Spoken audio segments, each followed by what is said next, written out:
call on you, please, to open with a karakia for us. Morena tātou, tō tahi rā, ka tuku mihi ki a tātou, ko tauna i tēnei ata. Me tīmata rā tātou, nō reira kia noi tātou.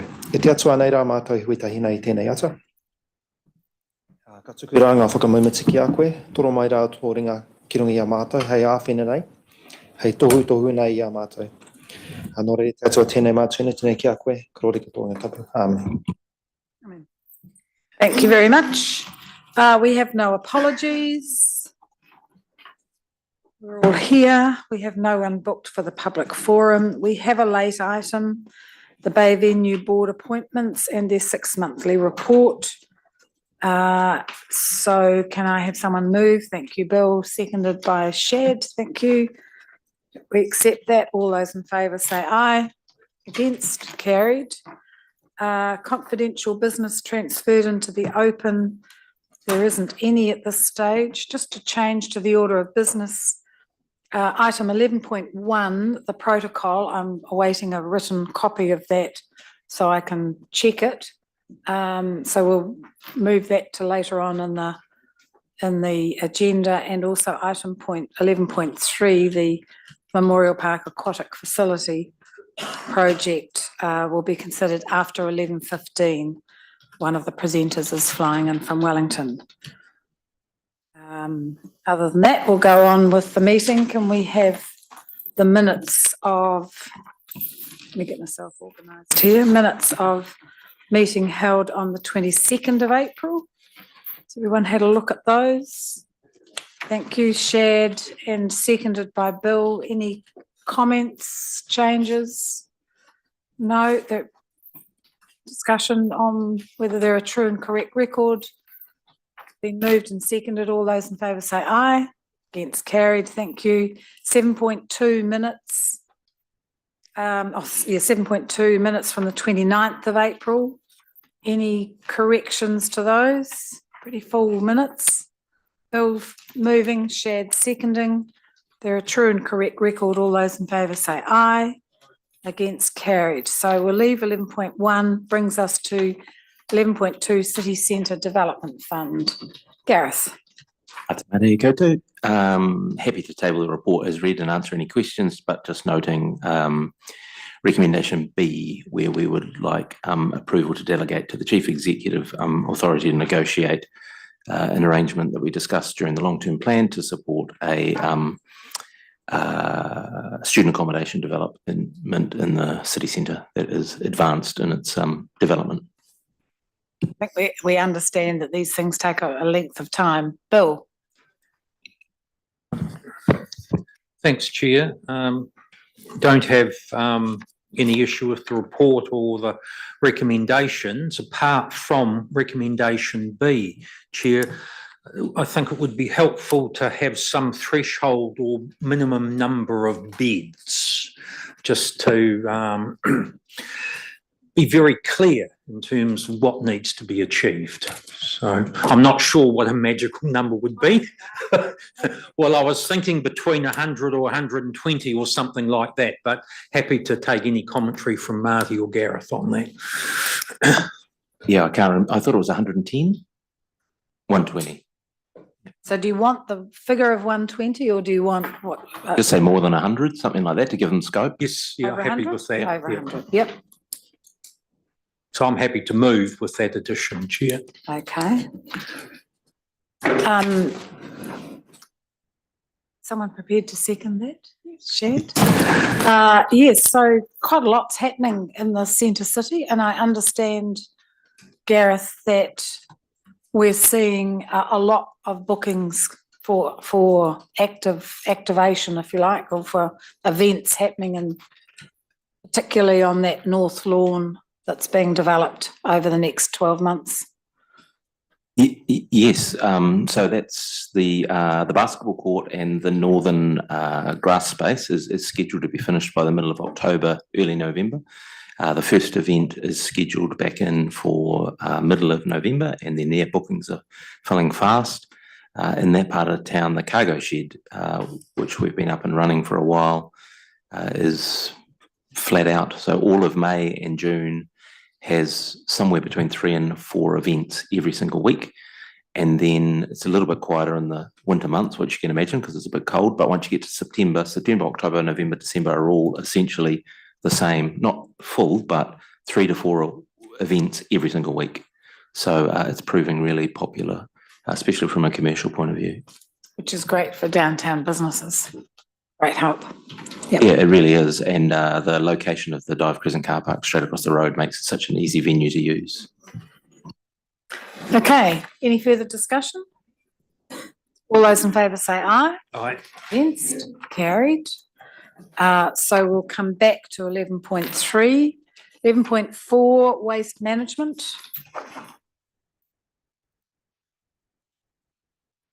Who's talking to this? Here comes Wally.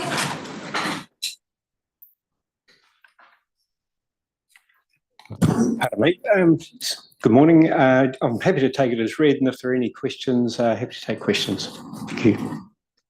The only question I have, I mean, I understand that we're moving to use this bylaw to enforce a lot of the rules and regulations around waste, because there's considerable costs to us if people are putting the wrong things in the recycling, it contaminates, et cetera, et cetera. I guess I just want to be reassured that we're not going to be too heavy-handed. You know, for some people, circumstances are such that their bins overflow. I'm just thinking of young families with a few babies and with nappies and things. We're not going to be too officious about this, are we? We'd hope not. The objective really is around education and making sure that people understand what their obligations are and putting waste out. It also accommodates multi-unit developments, and we're getting an increasing number of those.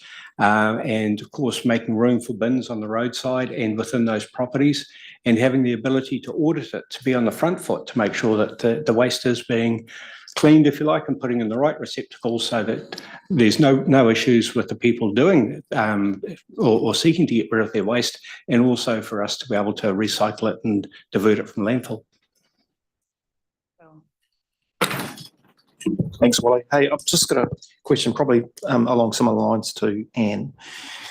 In terms of non-compliance, what kind of initiatives? So whether that's in a residential area, as a private household, what kind of things would we do, or initiatives would we do to assist when it comes to non-compliance?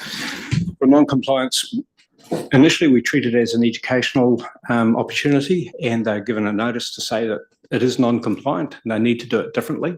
The bin won't be collected, it will be left, and they will be given a note saying what they need to do to correct it next time.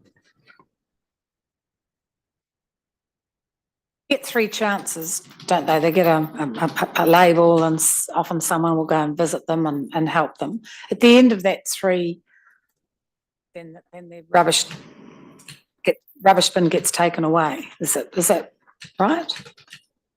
I'm not sure if it gets taken away, but we're certainly keen to educate the people and make sure they're doing the right thing. There is an enforcement opportunity, but we'd rather avoid that and get people to do the right thing. So they will get a visit, they will be educated and given some assistance. And if they need additional bins, then additional bins can be made available if they do have more than the standard household. So there are opportunities to make sure that things are done correctly and to intercept things before they become a big issue. I'm just, I think we're just wanting a bit of reassurance that this is more an education focus and working with families than a punishment. We definitely have staff that will do that will audit and support and provide opportunities for additional waste receptacles if that's what's required, yes. Thank you. Right. Shad's moved, Bill seconded. Any further discussion on that? All those in favour say aye. Against, carried. Thanks, Wally. Transport resolutions. Hello, Tato.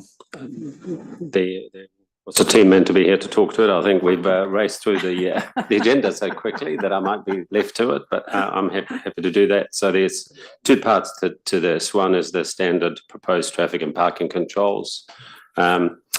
We don't think there's anything contentious in there. The second part of it is the boat ramp charging fees, which we will implement through a parking charge. And the point of this is it's an enabling bylaw basically for when we introduce it. There's a lot of work still to be done on the introduction of it so that we don't see disruptive flow-on effects on the adjacent community. So a fair bit of work to be done there still, but while no bylaws can be approved for the next few months following the 20th, I think it is, then we wanted to make sure that we have it in place for when we are ready to implement it. So that partly addresses the question that I had, which was the flow-on effect. So the bylaw doesn't cover the flow-on effect. So if you've got to pay to park here and you go and you park over there, we haven't got anything in the bylaw that restricts that. No, we don't at the minute because we don't quite know the extent of it or how we implement it will have varying flow-on effects. So it's only sort of when we know exactly how we're implementing it that we will come back with a bylaw later in the year to some help is deal arriving. with that. I hope I cover that okay, please. I haven't heard all of it up to now, but sounds good. So we're just talking about. I think the first part is the traffic and parking bylaws. Most of those are as requested, therefore safety, etc. The contentious part really is going to be around the boat ramp, which is something new. And so my question was really, given that there will be a hiatus with an incoming council and the induction and before they get up to speed. So there is a time gap. Meantime, we're implementing those boat ramp charges, and so the flow-on effects could be that people, rather than pay, will park somewhere else, and there's nothing in here to deal with that. A big part of it is you sort of don't want to go to our mind. Some of the thinking is you don't want to go in too brutally too quickly when you don't really know what the flow-on effects are going to be until you implement it. There's obviously a fair bit of leeway and learning that needs to take place as something like this is rolled out. There's a heavy educational aspect to it. The area hasn't had it before, and there's a lot we need to be sort of agile and able to change based on the outcomes that are coming through. So there are potentially those outcomes heading our way. There are things we can do with the bylaw to sort of help fix some of those issues, but we sort of want to see how people react first. Okay. That makes sense. Bill. Thanks, Chair. Yeah, I think it's and support your comments, Rhys, in terms of that agility will be important in terms of what some of the potential effects could be. And for every initiative, there can be that opposite reaction. So it's really understanding. And before some of those other reactions get time to bed in. So that's why there's agility in keeping an eye on how this is rolled out and what the implications are for areas beyond that have been where boat parking occurs. And I'm just thinking of, for example, Pilot Bay, that ability for boat trailers and vehicles to be parked along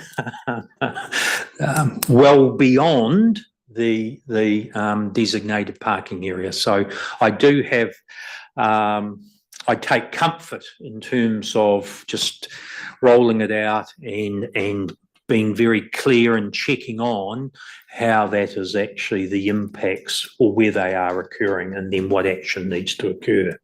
My other question is, I presume in terms of charging on reserves and that issue has been worked through or addressed?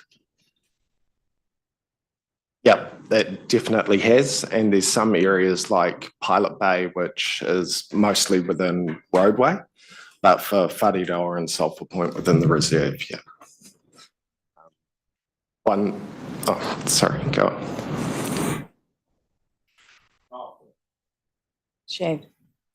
Thanks, Reece. I just had a question around on the enforcement side. And I can't recall what the parking ticket kind of regime is, but will it be similar? Exactly the same. So the same Land Transport Act that governs our parking fine amounts also works here. So for the most part, it's that sort of $60 no payment fee. Stephen. Since we're all obviously having a go at this, my area of, I guess, concern or risk management would be in terms of notification of those who are currently using the boat ramp. Often when change occurs, the biggest reaction is, I didn't know about this. It comes as a surprise. People are embarrassed or they don't know how to react. So are we contemplating, maybe notices on windscreens before it comes into effect or some sort of communication so that people can be prepared for the change? Yes, so our parking enforcement team is really keen and really clear on exactly that. So flyers on vehicles, there's obviously a huge comms element to this. We need to really clearly, you'll see in that attachment that covers the areas, we need to be really, really clear from day one where the areas you can park and where you shouldn't be parking. So that will all come together. There's going to be a sort of a grace time with warnings as well to make sure everybody's informed, because it won't just be our locals who are active on our Facebook pages and communities, it's visitors too. Can I maybe just add to that, the comms aspect here, we've talked about that, and we do see it as really important that we emphasise the fact that this isn't actually a parking fee per se. It's a boat ramp charging fee for which we're collecting money via the parking, and in order to get willing compliance, we think it's really good if the boat ramp users understand that this actually goes towards the maintenance and upkeep of the boat ramps. And I think that's a really, really important part of the communication about this in order to get that willing compliance. And so that's also part of that comms rollout, and it's something we can include on those notices on windscreens, etc. Thank you. Thanks. Yeah, I totally agree with that approach. And on that basis, I'm happy to move the recommendations. Thanks, Stephen. Yeah. Shad, second. Yep. So just in terms of the implementation, and I read in the report, we're going to be putting in particular areas like on Keith Allen Drive and Crossroads, the yellow lines. Will that occur before we start the process for charging and that kind of thing? I just kind of think it would be useful to signal now, actually there's changes about to occur and that restrictions on parking in particular areas, so people are, an early signal. And that's the aim of the game. One thing that is within our power is if there are any delays in terms of the line marking on the ground or anything like that, we could perhaps continue warnings a little bit longer. But ideally, everything on the ground is ready to go before the machines get turned on. The other question I had was you are working with the fishing clubs. They can talk to their members. Yep. We will be, yes. Yep, we've got a list of Facebook groups and all that sort of stuff ready to go as well. I think the really critical thing is we're doing this so that we can improve the quality and the quantity of our boat ramps and raise the finance to do that, both quality and quantity, as per the plans. Yep. Okay, so anything further? Moved and seconded then, Stephen and Shad. All those in favour say aye. Against, carried. Thank you. Draft, thank you. Draft GPS alignment on, thanks Reece, on low cost, low risk. We're still ahead here. Oh, no, Karen, yeah. Hey. Yeah, so this paper is about the situation we're in now, where we've got a draft GPS, which gives us a direction which is somewhat different to the planning and design of some of the projects that are underway already. So this is basically a suggestion that we deal with those on a case-by-case basis in order to meet the aspirations of the draft GPS while still attracting the funding for those projects from NCTA Waka Kotahi. But over to you, Karen. Kia ora koutou. Yes, building on what Nick has said, we're getting very clear signals from government in terms of what the priorities are and how they get applied, particularly to the low cost, low risk program. That program it's the low cost, low risk program, but it provides a significant support to our communities around things such as safety around schools, addressing speeding issues, walking and cycling improvements and the like. So in response, and we acknowledge the challenges, particularly on arterials, where productivity of those corridors are really important. We're looking at an alternative intervention hierarchy that enables us to apply a toolkit that addresses and speaks to that draft GPS. Where it is tricky is in specific situations, particularly if we, from a technical perspective, have challenges around visibility, speed of vehicles, or particularly where we have younger children that often they just haven't got the ability to gauge the gap in traffic and the speed of oncoming traffic and often step out, which makes it really difficult for a vehicle to stop in time. So on a case-by-case basis, what we're recommending to you is that we have a little bit of flexibility with caution on a case-by-case basis. We know other options exist, and considering some of our high-risk communities. And I do apologise. On that note, may I please also ask that if you're able to include a second recommendation that endorses the proposed approach. Thank you. Thanks, Karen. So can I just be clear that the old GPS was specific that you had to have a raised, if you put in a crossing, it had to be raised? Yes, all that is the correct. time. So across the Road to Zero program, all pedestrian crossings or intersections needed to be raised. So I think this is trying to pivot to say, look, we need to get a bit of a balance between a whole range of needs on specific corridors. There's not a one size fits all, but that's correct. I think so where I travel into work outside the Mātua primary school, and there's also a retirement village, and that's a raised crossing. That makes absolute sense. You've got both ends of the scale, vulnerable people. So you slow down to go over it. It's not a big deal. Traffic's not going that fast anyway. But there are some circumstances where that might not be the case. Yeah, is what you're saying, case by case. Case by case, and Fraser Street's a really good example. So we've got proposed crossings on 17th and 13th because it's got just such a high school demand. But given the huge volumes of traffic, we're proposing signalised crossings. They only get activated when they get needed. But overall it enables traffic flow. Yeah. Okay, so you want a B, recommendation B to endorse the, what's your wording for that?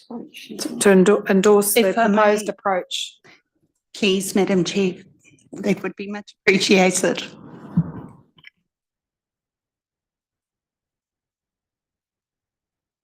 Well, it needs to make it clear what the approach is, doesn't it? Could be endorse the approach set out in the report.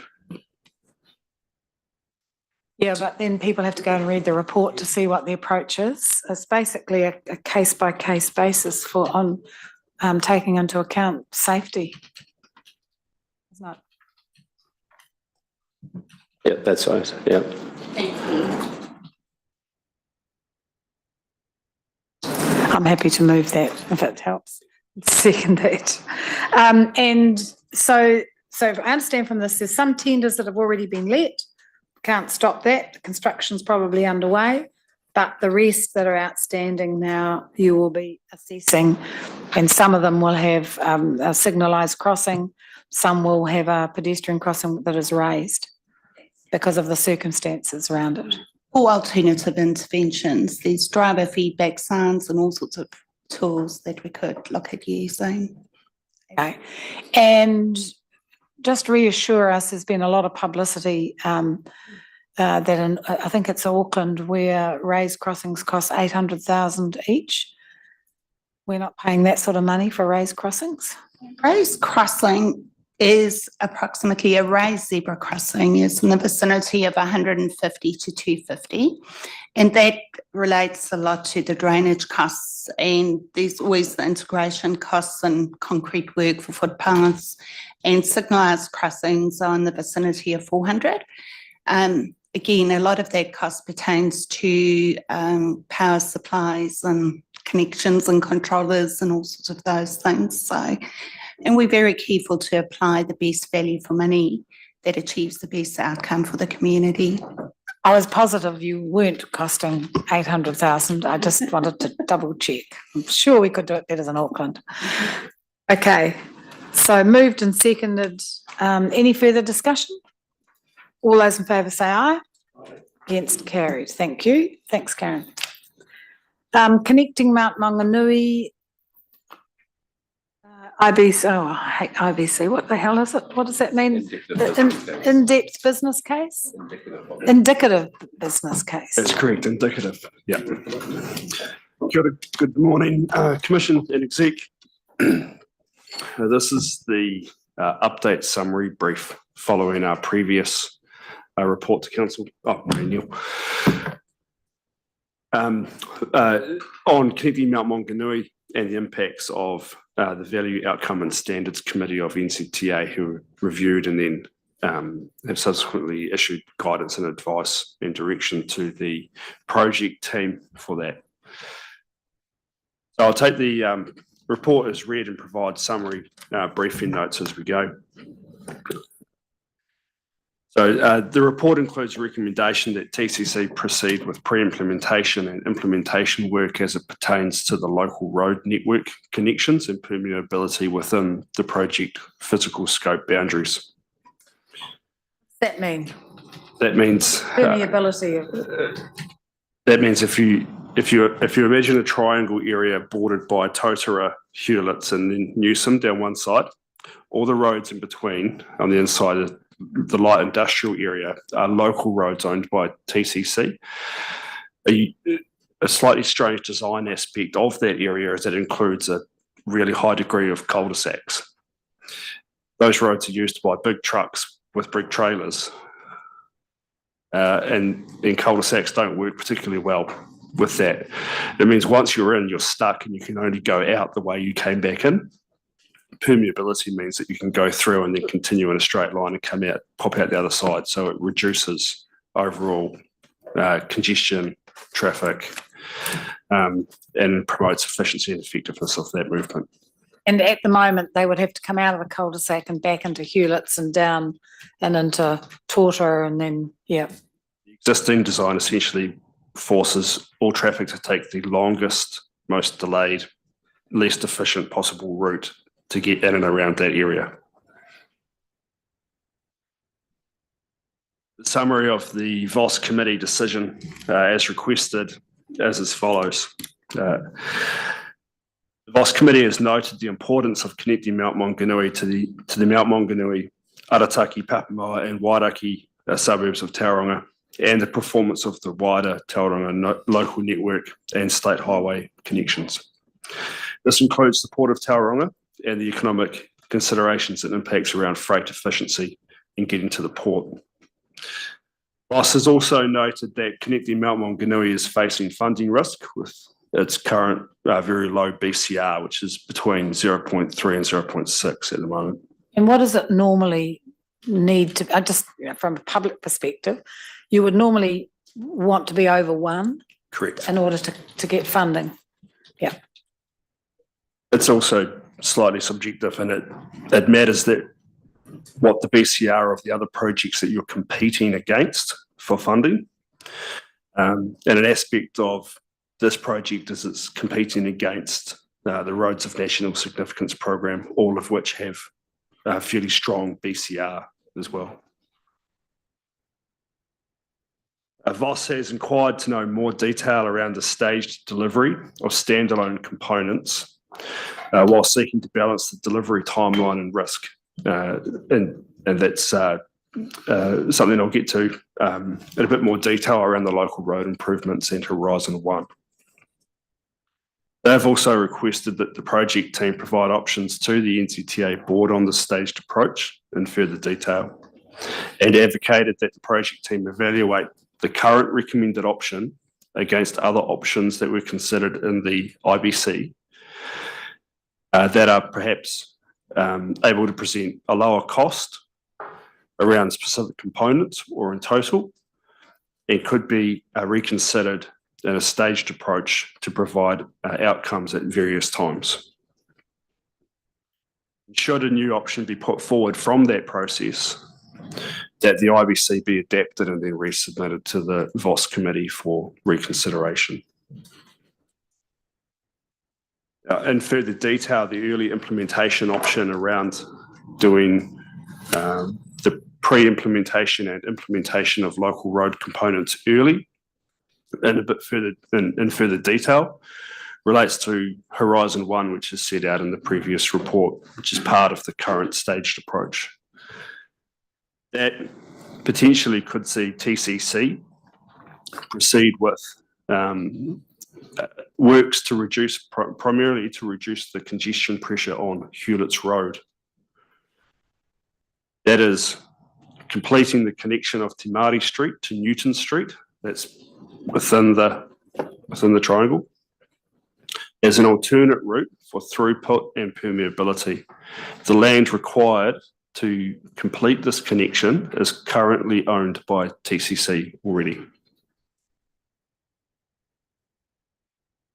The amending of intersections at Maru Street and Aerodrome Road to limit turning movements and provide increased green light time at the signalised intersection on State Highway 2 to improve efficiency of movement heading west-east or east-west.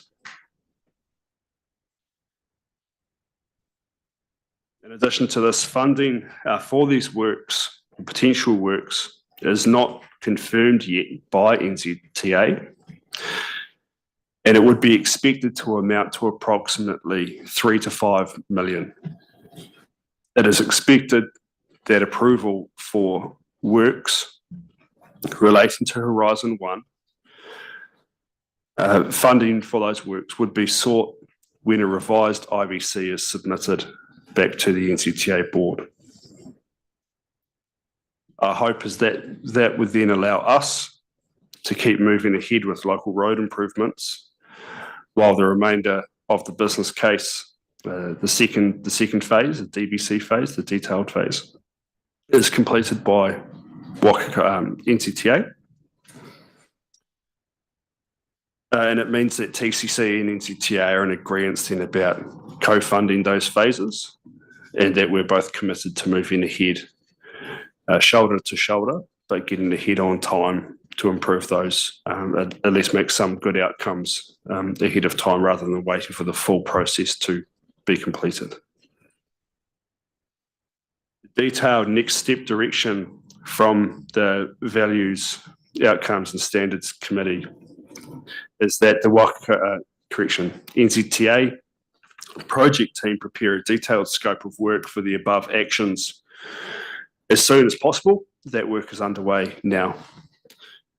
Once this work has been scoped and is proceeding, confirm any cost scope adjustment, that's any increases in their current budget, to the committee, but the last advice from NZTA. Takes a while to get It's- used to. It's taken me a few years to get used to it, and now I'm changing it again. The latest advice is that there is enough budget remaining in the current allocation for us to be able to proceed with the work as detailed by VOS. That streamlines the process a little bit without having to go back and ask for additional funding. And then confirming the program and resubmittal of the paper to VOS via project update reports.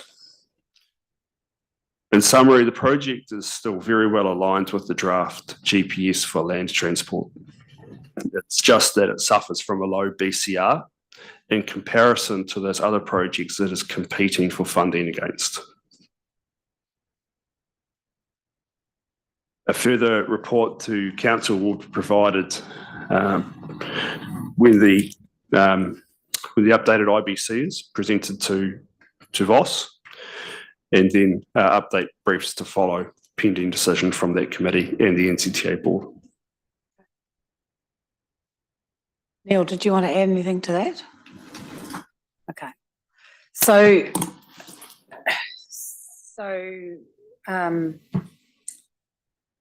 I haven't got the business case in front of me, but the second part is really the change to that big roundabout under the bridge. The next stage is changes to that and the overpass. Is that right? So that's what would be left largely in the IBC that would go back to VOS. Those are the components of the recommended option from the current IBC to which really significant cost is attributed. If that recommended option was to be put back to VOS in a revised IPC and then endorsed for co-funding by the NZTA board, those components and everything else within the scope of the business case would then be examined in a much more granular level of detail, which gives you detailed understanding of the engineering works, implications, cost, timeline, etc. I understand. I was just trying to make sure that those are the components we're talking about, because where we've been before in Tauranga, I think we had this conversation last time, is that we get the cheaper option of roundabouts rather than an overpass. So I think the critical thing for us here is we definitely need that big roundabout is dangerous. Whatever decision is made to help that, but we cannot be giving up the overpass from Tortoise Street and that separation. I think that's absolutely critical. And we just got to keep banging that drum, because my understanding is, well, NZTA themselves told us that they had examined a large number of alternatives to that, and that was the best option to meet the objectives of the business case. So we shouldn't allow them to come back and give us a cheaper option just because they're running out of money. We need an overpass, and we need to be quite firm on that.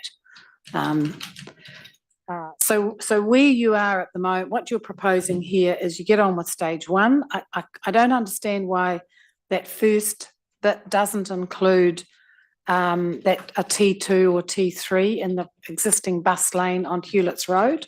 We've been talking about that with NZTA now for 3.5 years. It would make a tremendous difference to the movement of traffic down that line.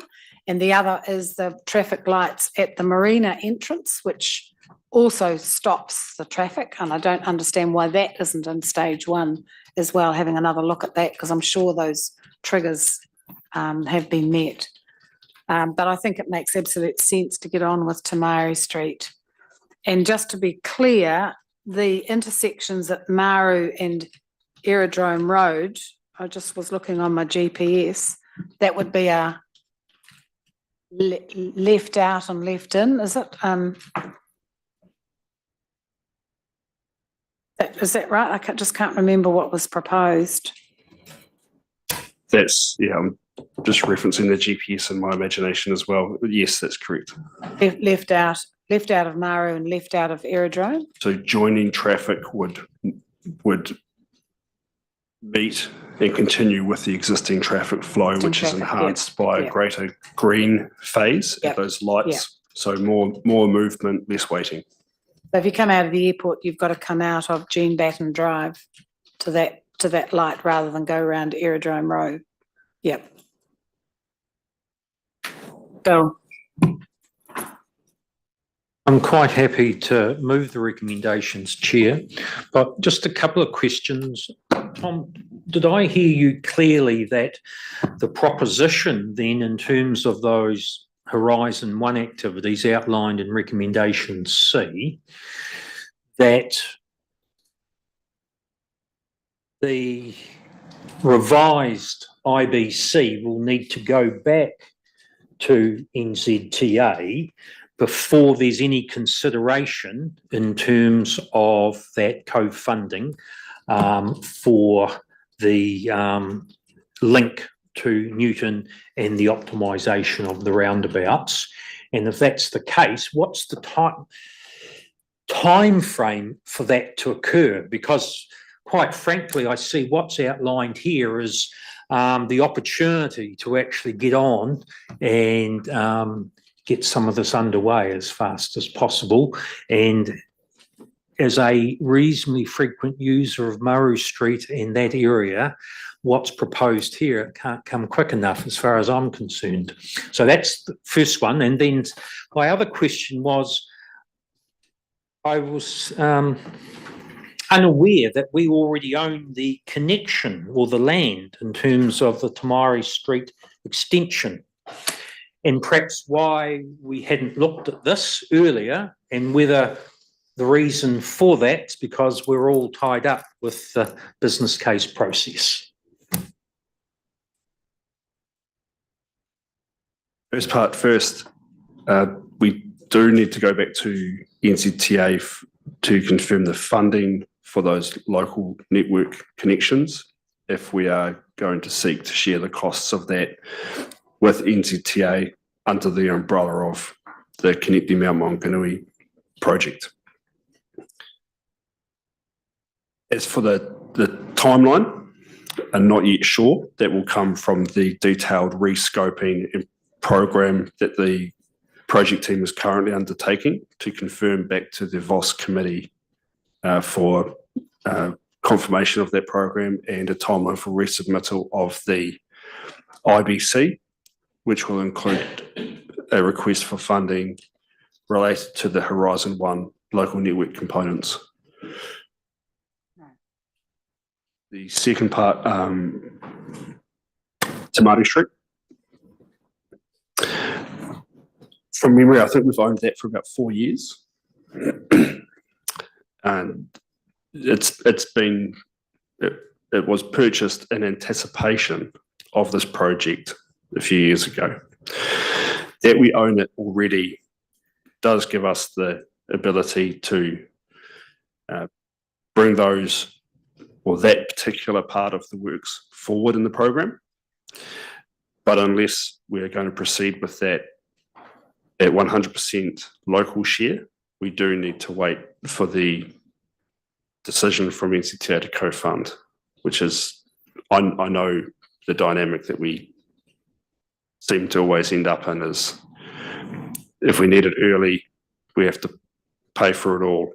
If we want to cost share because there's shared outcomes as part of the wider project, we are waiting for an NCTA decision. The last time you were here, we were talking about taking some control over this. And I think that's absolutely critical for that next stage, that we do take control and we are able to focus on meeting the requirements of the GPS, which is about economic growth.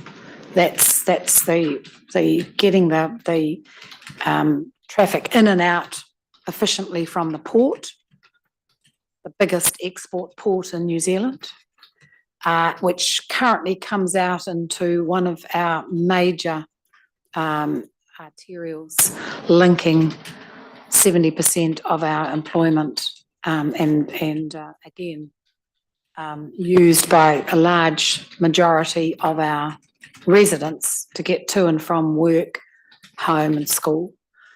So a focus on reducing congestion, elevating economic growth. It's absolutely critical that we take control of that.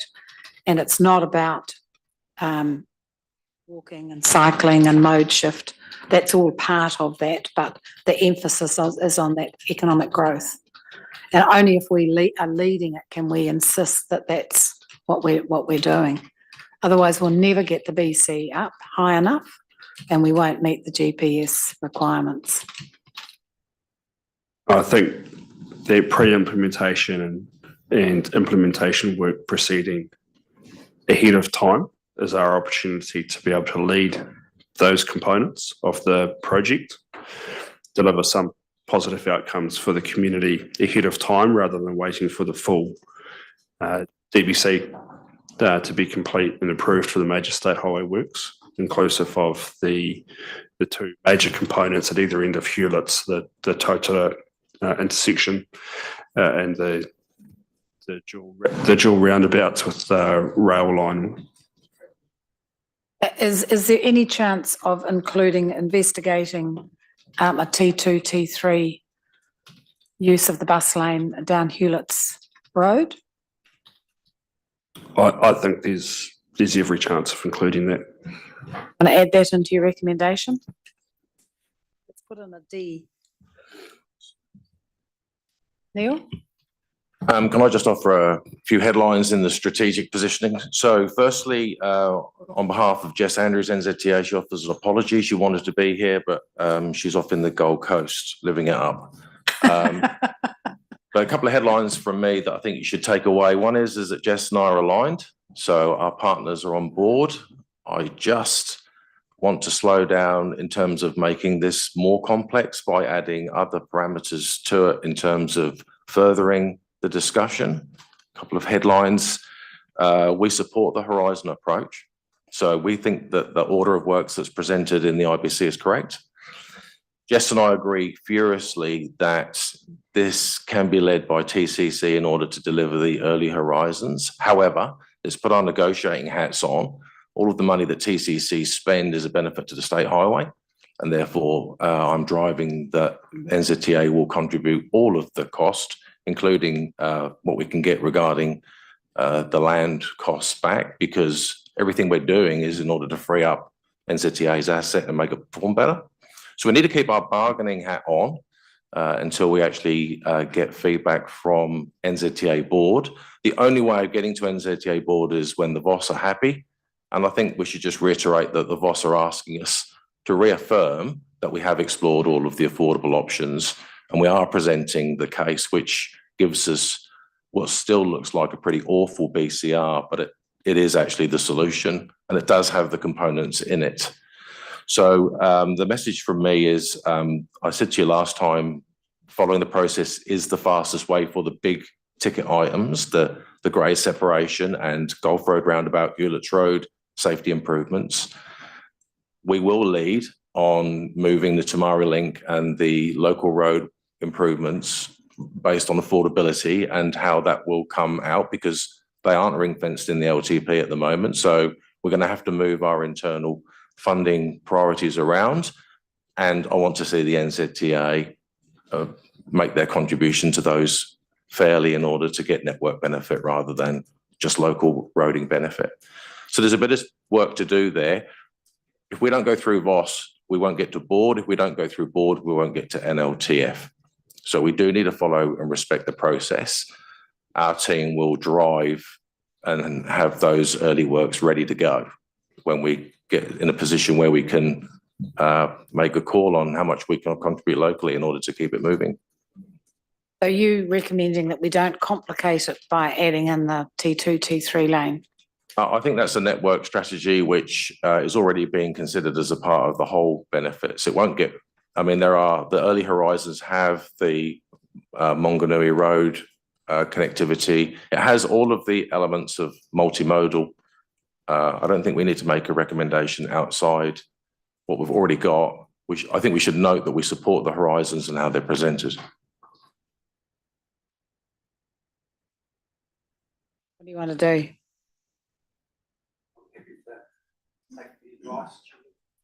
Okay. Stephen. Yeah, I'm heavy on that basis as well. The thing that's really bothering me about this project is why the BCR is so low.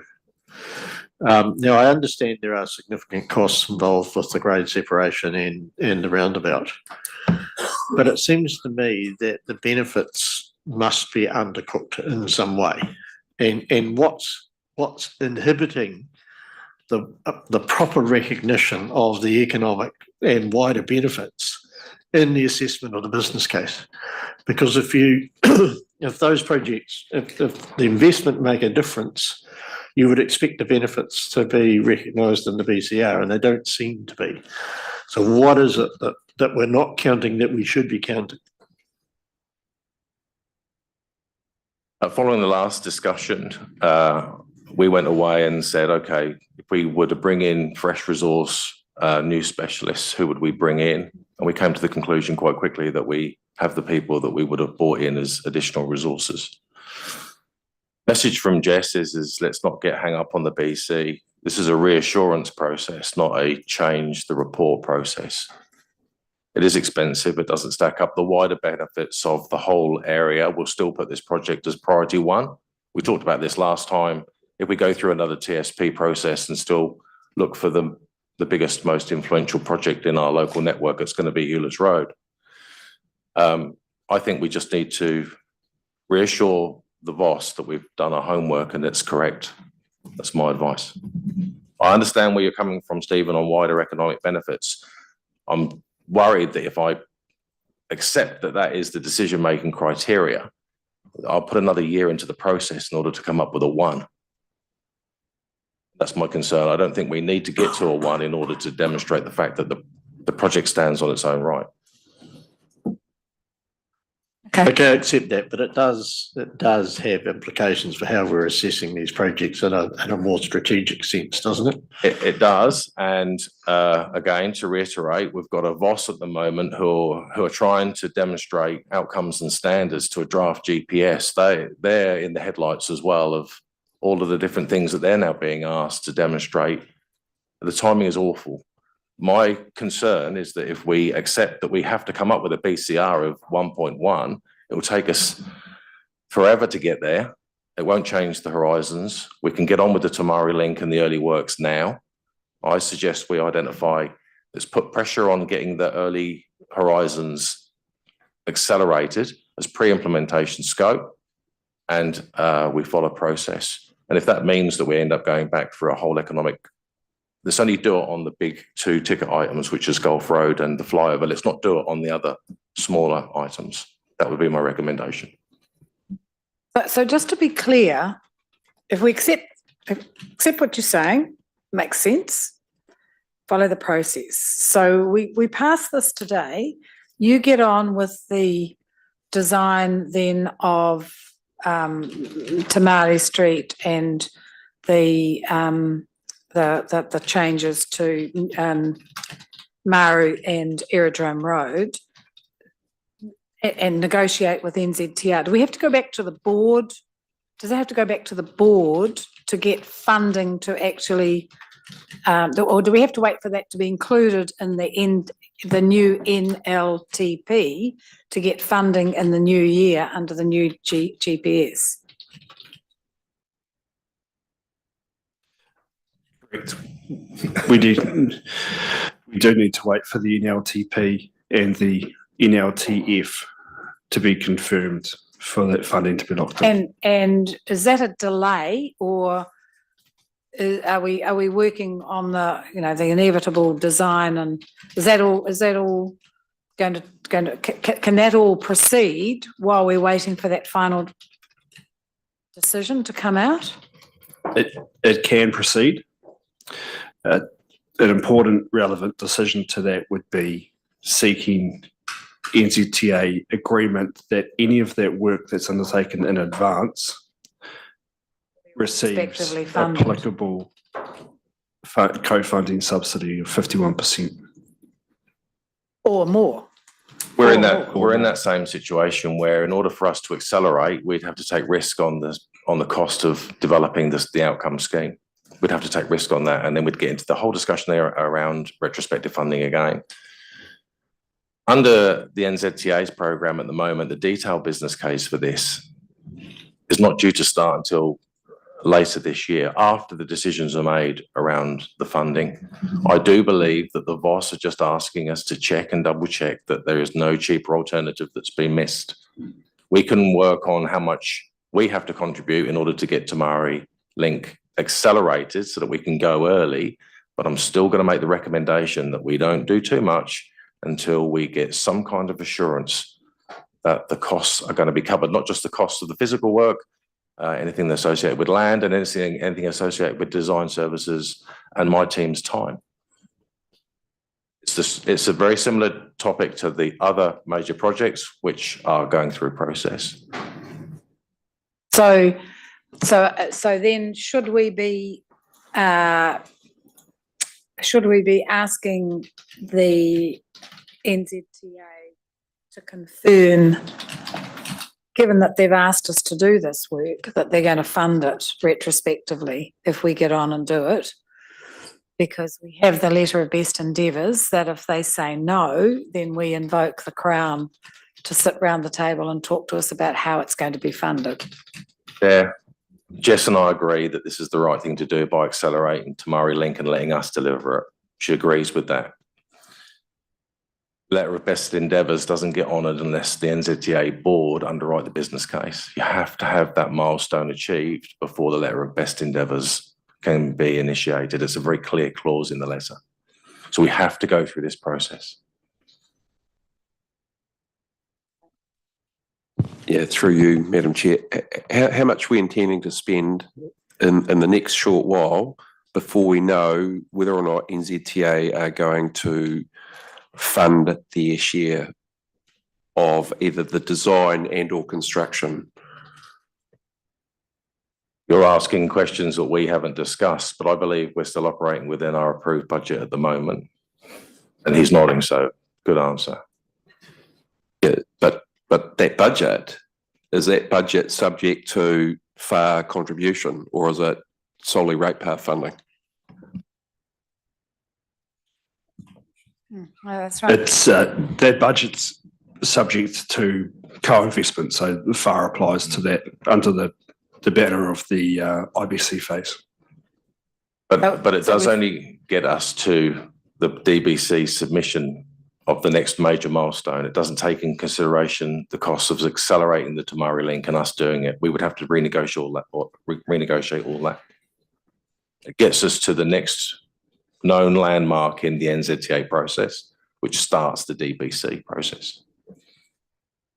And the timeline for that, because is it September when we would? Jess's program for starting the DBC is November. So we would be looking to negotiate something which would allow us to accelerate other services ahead of that, in acknowledgement of the VOS agreeing that we have explored all affordable options.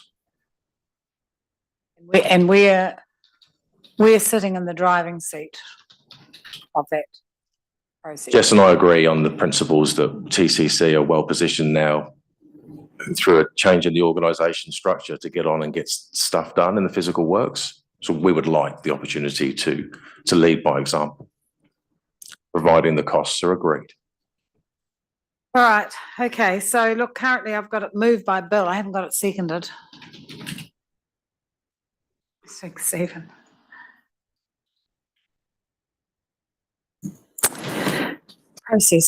Process. Why we just can't make decisions in this country and get on and do stuff, I have no idea, but however.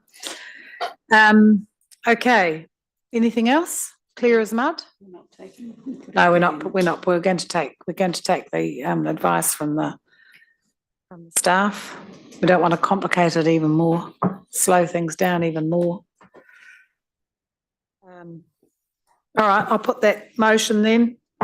We're receiving the report. We're noting the recommendations from this VOS committee. What's it called? What does VOS stand for? Value, outcome and standards. What does CSA mean in paragraph 13? Cost scope adjustment. It would be good if you didn't use acronyms for that sort of stuff. just so that people like me can understand it. And then we're going to progressing with the pre-implementation and implementation of those Horizon 1 activities, which including the Tamari link to Newton Street and the intersection changes at Maru Street and Aerodrome Road, subject to confirming NZTA co-funding of at least 51% for the delivery of the works. Okay. Clear? Happy? No. All those in favour say aye. Against? Carried. Thank you. Thank you.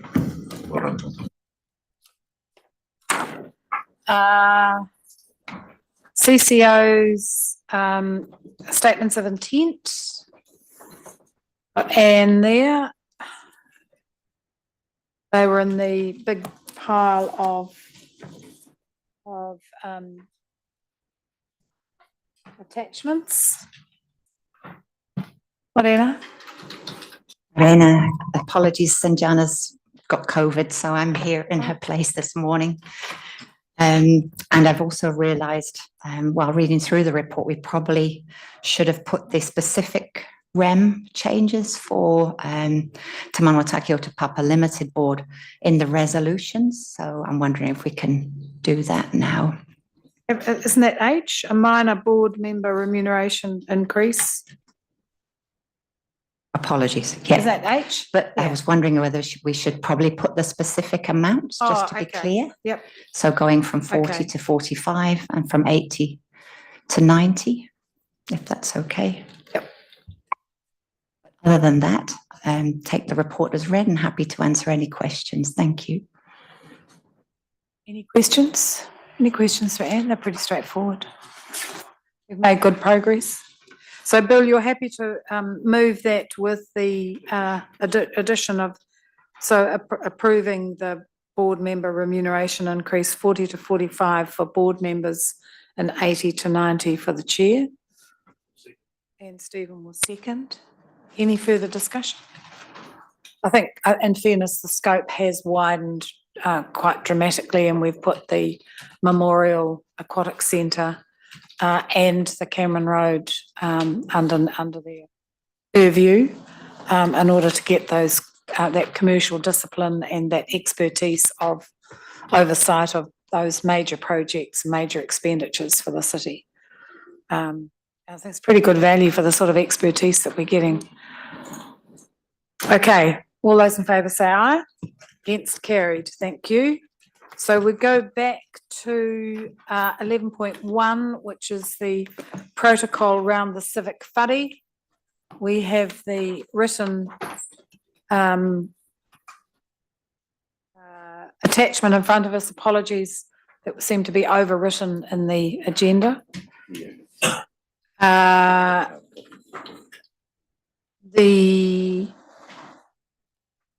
Did you want to raise that issue? Would you rather I did? So the only concern is really you want to single out a female mayor in item 6. I mean, the mayor should be, it shouldn't matter whether it's male or female. The mayor should be supported anyway. So maybe cross out female. But I want to make it clear that as a female leader, I have been well looked after by on any marae that I have been to. I've had my position respected, and I have not felt at any stage disrespected. So I'm very confident that our iwi leaders, our hapu leaders, are very conscious of making sure that would happen, and they would look after particularly female, but certainly any successive mayors. But other than that, I think we're in a good place. Are you worried about the opening? Yeah. Yeah, I just wonder if I'm pretty happy with the guidelines, but I just wonder if a slight introductory paragraph, if you read the background that's in the report, it clearly sets out what the civic whare is, and that it is a kind of a multicultural a multi-purpose venue. So I'm just wondering if we had an introductory paragraph that kind of summarises the key ideas that are set out in paragraphs 3 or 6. It would help frame then how the guidelines operate. It sort of sets the context. I think that would do it. Actually, if you just picked that up and summarised it and put an introduction to it at the beginning, and then the guidelines. You know what the like- intended outcome That's is, then, right. and then Yeah. I would make that recommendation to be. Perhaps, So you'd endorse the proposed guidelines with the addition of an introduction summarising paragraphs 3 to 6 in the accompanying report. I'll move. You'll move that, Stephen? And I think just take out the female part, Amir, so Amir is supported. And that could be with a waiata. Well, I was going to say you did particularly well on Friday, so well done. I think I'm just watching the commissioners try to resist me talking into the microphone. I think you're doing a good job, so I'll leave it at that.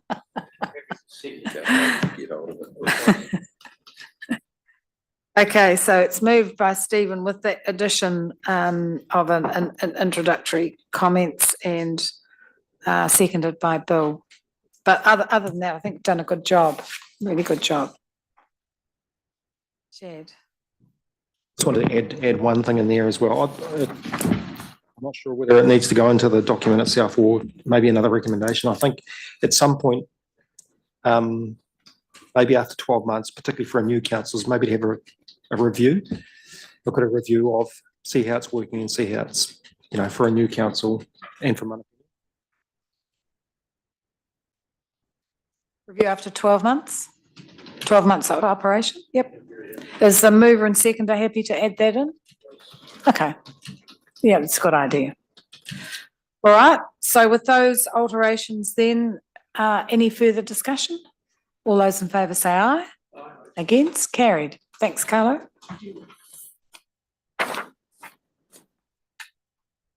Are we there yet? No. Okay, so we might have to leave Memorial Park and go into committee and deal with the in committee and then come back out again.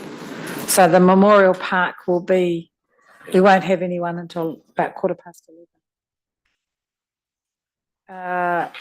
So would someone like to move? Thank you for the reasons outlined in the paper, seconded by Shad. All those in favour say aye.